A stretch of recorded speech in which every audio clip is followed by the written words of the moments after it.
Wujudkan bersama IndiHome.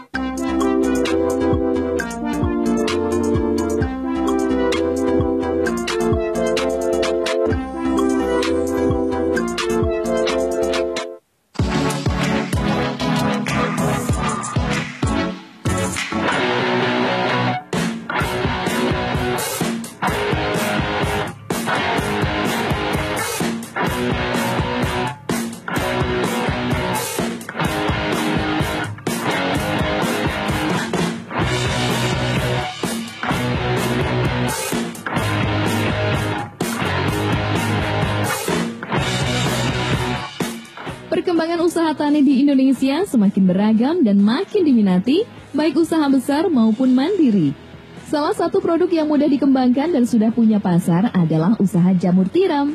Di Indonesia, jamur tiram dikembangkan sejak tahun 2003 dan menyebar ke 4 provinsi, yakni Jawa Barat, Jawa Tengah, Daerah Istimewa Yogyakarta, dan Jawa Timur. Pemirsa Ruang Berkebun, berjumpa lagi bersama kami. Pada episode kali ini kami akan mengulas tentang budidaya jamur tiram dengan menghadirkan narasumber yang tentunya sangat berkompeten di bidang ini. Jadi jangan kemana-mana ya, tetap di Ruang Berkebun.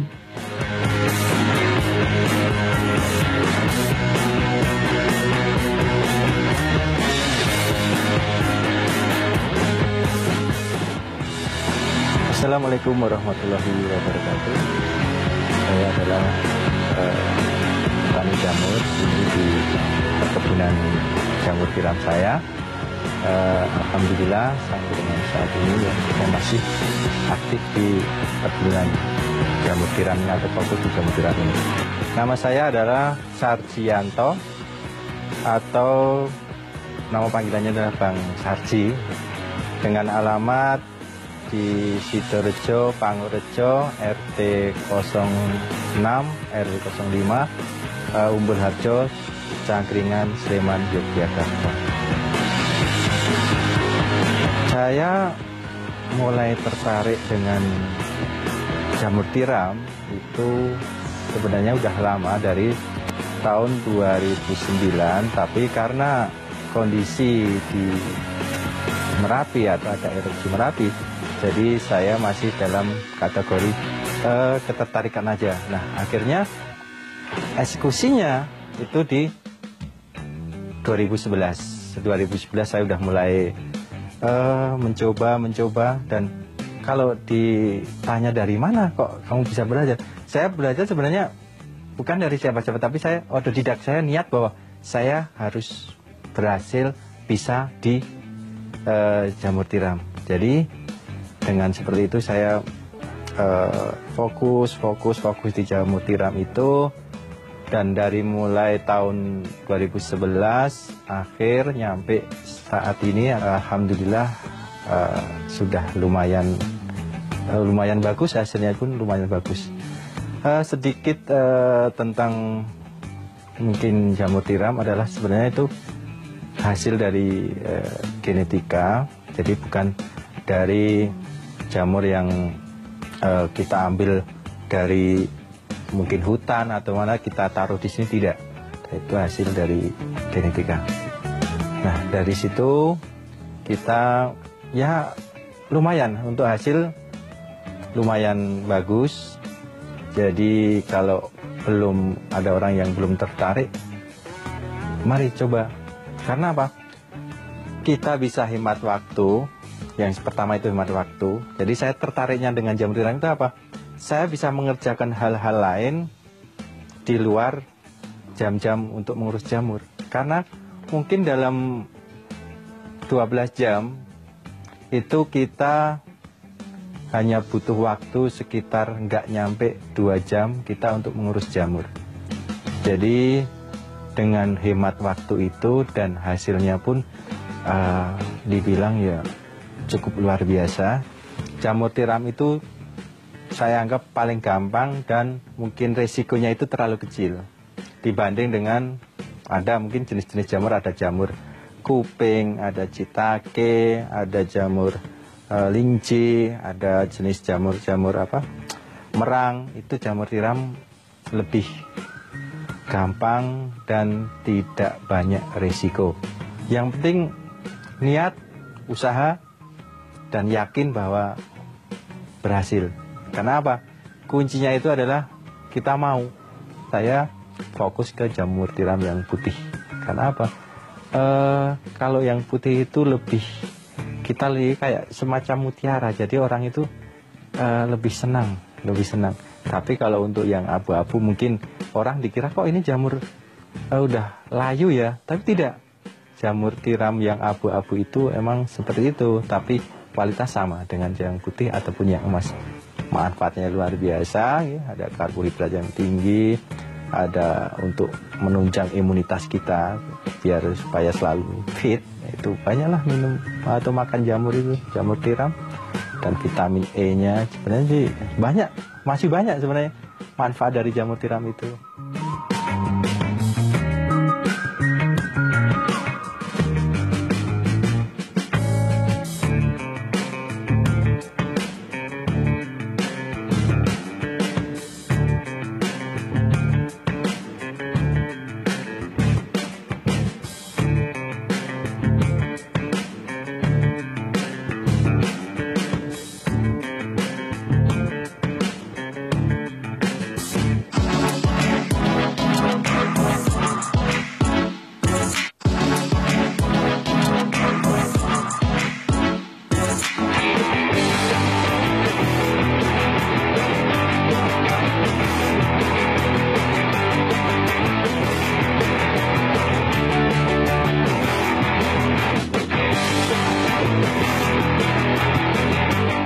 Jamur tiram merupakan salah satu jamur pangan dari kelompok Basidiomycota dan termasuk kelas Homobasidiomycetes.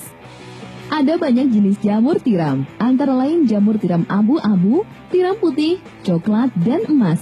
Setiap jenis jamur tiram pastinya punya karakter dan rasa yang unik. Jamur tiram disukai konsumen di Indonesia karena rasanya enak dan memiliki banyak manfaat yang baik untuk kesehatan tubuh, seperti meningkatkan daya tahan tubuh, menangkal radikal bebas, menjaga kesehatan jantung, serta kaya akan antioksidan.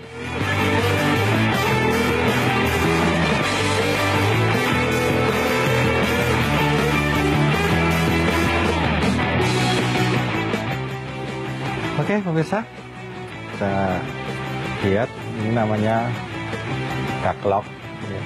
Atau di dalamnya ada bibit jamurnya, yang di dalamnya ini ada namanya serbuk gergaji, ada dedak atau katul tadi, ada kapur, dan ada biji-bijian seperti jagung dan lain sebagainya. Ini adalah cincin lock itu supaya untuk mengancing.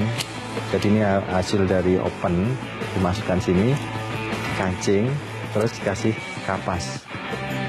Tujuannya apa? Supaya gas yang ada di dalam kaklok ini tidak keluar sampai beberapa hari. Nah ini kalau pertama kita ini warnanya adalah coklat. Jadi coklat, masih belum ada namanya bintik-bintik, belum ada, jadi full coklat. Setelah kurang lebih 1 minggu kita biarkan, kita akan menemukan atau kita mendapati yang warnanya seperti ini, kayak ada tempe ya, tempe gembus atau apa ya, seperti ini. Nah, ini berarti udah yang namanya bibit itu udah mulai reaksi, ada reaksi gas, udah mulai menyebar, udah siap untuk dilobangin, atau sistemnya dari mulai full seperti ini. Jadi nggak ada celah, karena kalau dikasih celah, gas akan pergi. Kalau gas pergi, belum sampai jadi jamur sudah hilang, jadi nggak bisa jadi jamur tiram. Nah, untuk proses pelubangan itu bisa dengan cutter. Jadi cutter ntar dilobangin, ada, karena ini udah di depan ini, kita lihat ini di depan 1, 2, 3. Jadi untuk pertama, kalau untuk normalnya ambil di sini, dilubangin 1, sini 1. Karena apa? Kalau di sini kok nggak di sini sama sini? Karena kalau di sini sama sini kita tumpukan sama yang lok bawahnya, jadi harus samping sini sama sini biar tidak tumpukan. Nah, kalau sudah kita tunggu kurang lebih 2 minggu, ini udah mulai ada namanya bibit keluar, jamur junior atau jamur kecil itu udah calon jamur besar, itu dia keluar dari lubang ini. Nah, kalau biasanya di sini sama sini kan yang putih duluan, di sini belakangan, tunggu dulu. Jadi di sini tuh kita tunggu putih dulu, setelah putih baru kita lubangin 1, 2. Nah, untuk normalnya ini 1, 2, sini 1, 2. Tapi kalau untuk mau memaksimalkan hasil, ambil ini. Nah, ini kapasnya kita ambil, kita buang. Supaya apa? Supaya dia bisa keluar jamurnya itu tidak hanya 2 tempat tapi 3 tempat. Kenapa di sini kita copot? Biasanya kalau kita copot di sini, keluar jamurnya dengan ke atas lebih bagus, gede-gede, batangnya gede, terus agak lebar-lebar itu. Jadi kalau yang dari sini biasanya kurang maksimal. Kalau untuk mungkin nilainya gimana? Sama. Nah, kalau untuk kualitas jamur, selama dia jamur itu kelihatan segar, putih, terus agak lebar, itu berarti udah bagus, kualitas bagus. Kalau tua gimana? Tandanya kalau jamur itu udah tua, ujungnya ada jamur itu ada serpihan, nah ujungnya itu udah agak tipis. Nah, kalau udah tipis berarti itu jamur udah tua walaupun tidak besar. Jadi besar kecilnya itu bukan menandakan oh ini jamurnya yang bagus itu yang besar, enggak. Tapi jamur itu tua dan muda. Kalau masih muda berarti masih agak mingkup, agak tebel. Di pinggirnya itu tebel, tapi kalau tua tipis. Nah, itu udah siap untuk dipanen. Nah, terus hasilnya gimana? Kalau dalam pengalaman saya, dalam 1.000 log itu kita ambil harian. Jadi jamur tiram itu tidak seperti jamur-jamur kuping gitu. Kalau jamur kuping kan kita panen raya, ambil panen. Ini tidak, panennya bergelombang gitu. Pas dikit naik puncak. Nah, naik puncak itu dalam 1.000 log itu bisa mungkin 22 kilo gitu kan, 22 kilo.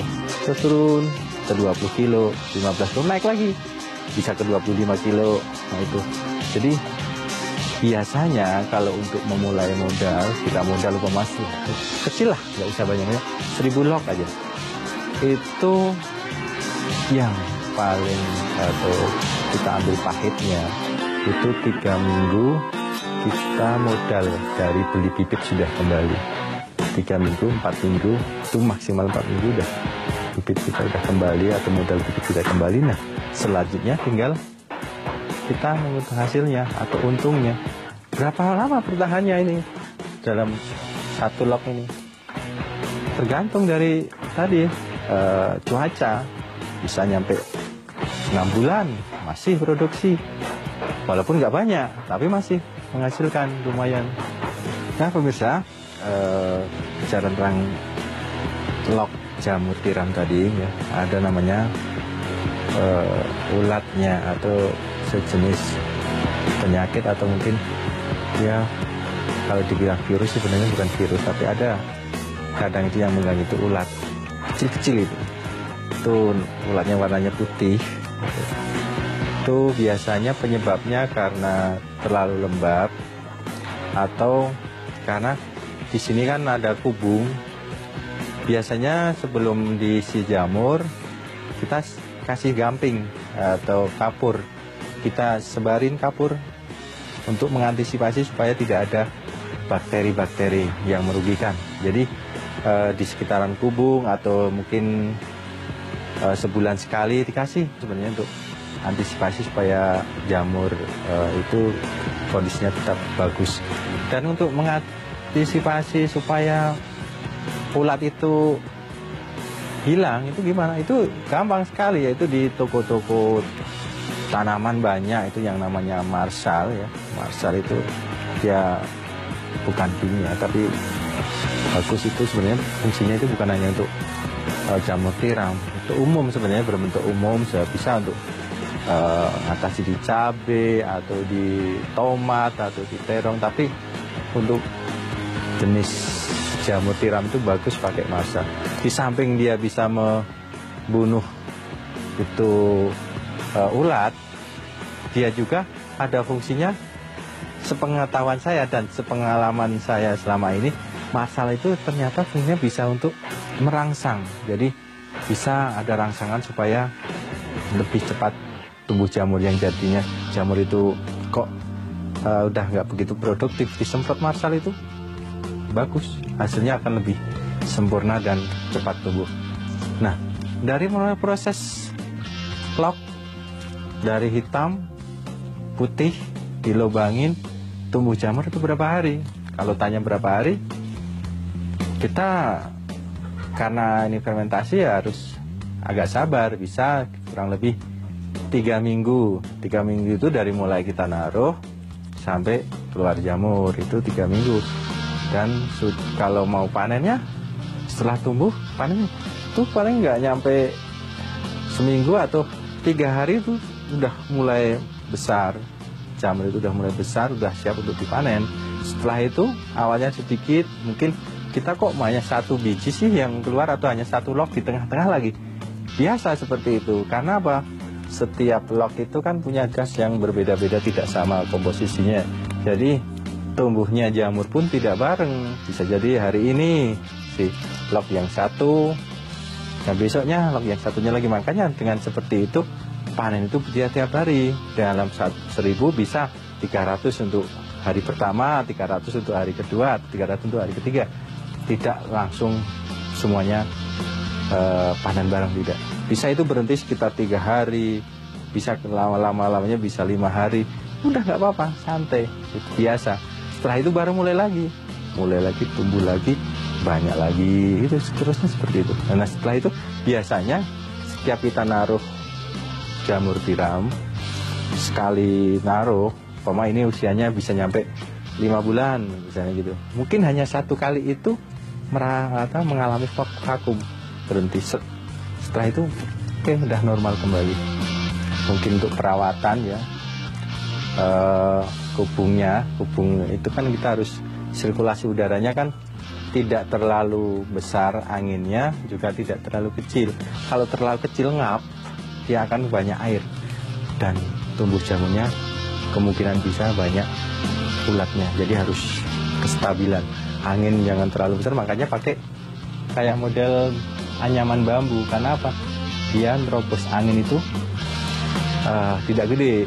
Dan yang terbaik sebenarnya itu pakai atapnya, itu pakai genteng.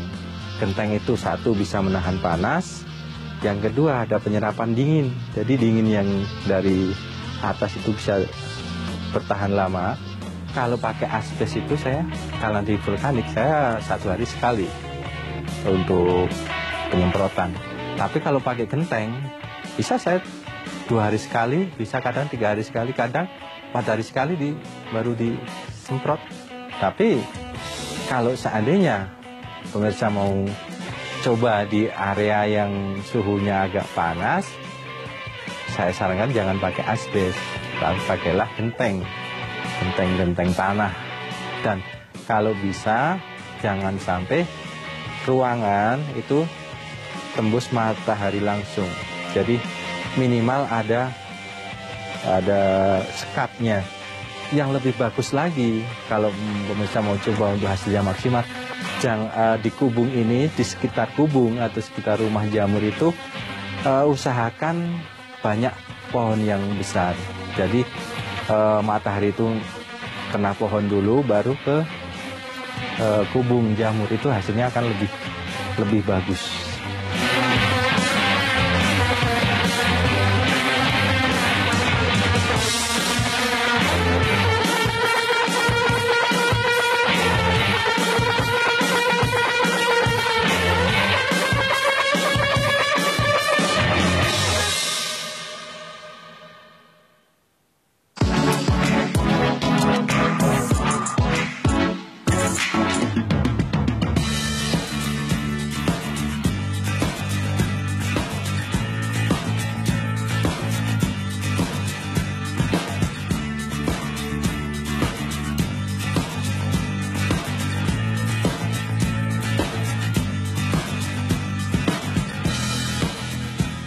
Di kelompok hortikultura, jamur termasuk salah satu komoditas yang berkontribusi besar pada devisa negara.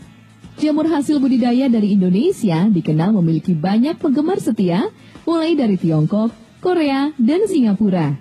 Ekspor jamur dari tahun ke tahun makin meningkat. Namun, Indonesia baru mampu memasok 0,9% dari kebutuhan jamur di dunia. Produksi jamur Indonesia baru menduduki peringkat ke-15 di dunia, bersaing dengan negara Cina, Italia, Amerika, Belanda, serta Polandia sebagai posisi teratas. Jadi, budidaya jamur tiram adalah pandangan bisnis yang menggiurkan mengingat permintaan pasar yang begitu besar.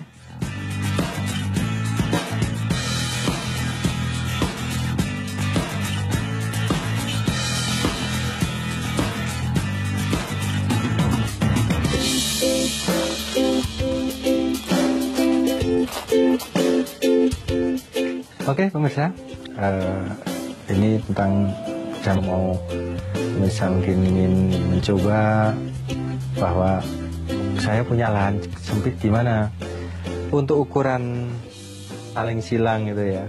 Ada sebenarnya itu nggak harus seperti ini juga, tapi pengalaman saya disemprot kabut itu justru jamur itu cepat kering. Jadi cepat kering dan hasilnya tidak segar, tidak maksimal. Sepengalaman saya, disemprotnya adalah semprot yang biasa kita kayak nyemprot tanaman di luar itu. Banyak. Itu akan hasilnya lebih bagus dan jamur akan segar. Jamur itu berpengaruh dengan suhu. Jadi suhu antara 18 sampai 24 atau 16 sampai 24 atau maksimal 28 derajat itu untuk bisa tumbuhnya jamur. Kalau terlalu tinggi suhunya, maka akan kering. Daya tahan jamur tiram ini secara normal tanpa adanya pressure atau kulkas itu kalau yang paling bagus kalau pagi dipetik, maksimal sore dikonsumsi itu maksimal. Karena apa? Yaitu tadi. Makanya kita harus siap pasar itu supaya apa? Keadaan jamur selalu segar. Karena kalau kita petik pagi, terus pagi lagi baru kita konsumsi, nilai kesegarannya itu akan berkurang. Solusinya adalah kita masukkan ke dalam kantong plastik, kita lubangi pojoknya, terus kita simpan yang paling bawah yang tempat sayur. Dengan tujuan di lubangin itu apa? Air yang harusnya nempel yang di dalam jamur ini dia akan turun dan mengalir ke dalam lubang tadi dan akhirnya tidak menjadi jamur tiram berair. Dan yang pasti jamur tiram ini tidak bisa bertahan lama.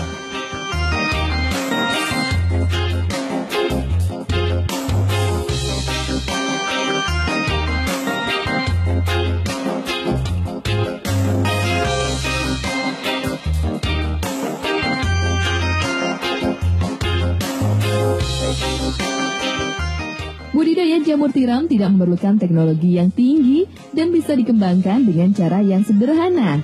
Bahkan seorang pemula pun bisa melakukannya. Jamur tiram putih punya masa depan yang baik karena terbukti makin populer. Jadi budidaya jamur tiram bisa dikatakan adalah investasi murah dengan hasil yang menjanjikan dan layak dijadikan lahan bisnis.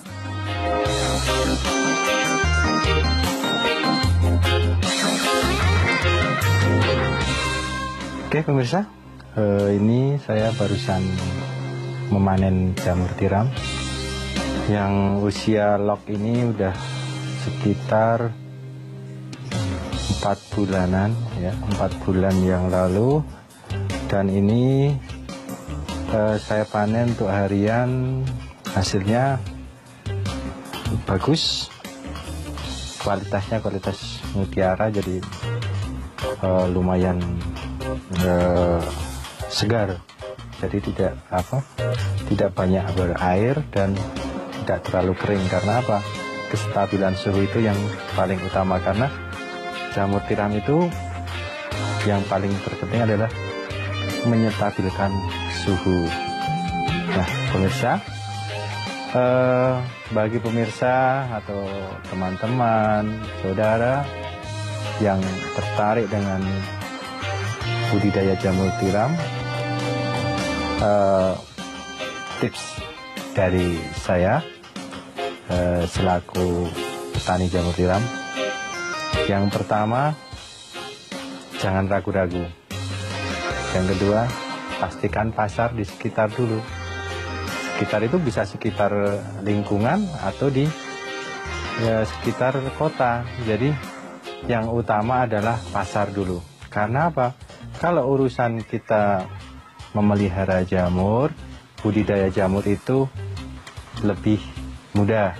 Tapi untuk memasarkannya, kita jangan diem aja. Kita harus aktif untuk bergerak. Pasar itu akan terbuka dengan sendirinya. Nah, oke pemirsa, seandainya pemirsa mau lebih lanjut atau tahu lebih lanjut gimana sih budidaya jamur tiram, gimana cara perawatannya, gimana cara pemasarannya, dan gimana hasilnya, bisa datang ke rumah saya, ke alamat saya, yaitu di Desa Sidorejo, Pangurjo, RT 06, RW 05, Umbul Harjo, Cengiran, Sleman, Yogyakarta, atau tepatnya di area Jeep Wisata Merapi. Jadi lebih gampangnya Jeep area wisata Merapi itu lebih gampang. Dan mungkin kalau mau catat nomor HP saya, ada WA itu atau nomor telepon atau WA, yaitu 0852 854 10966. Itu nomor WA saya. Semoga bermanfaat dan sampai ketemu lagi di lain kesempatan. Dari saya, Sarjianto, cukup sekian. Wassalamualaikum warahmatullahi wabarakatuh.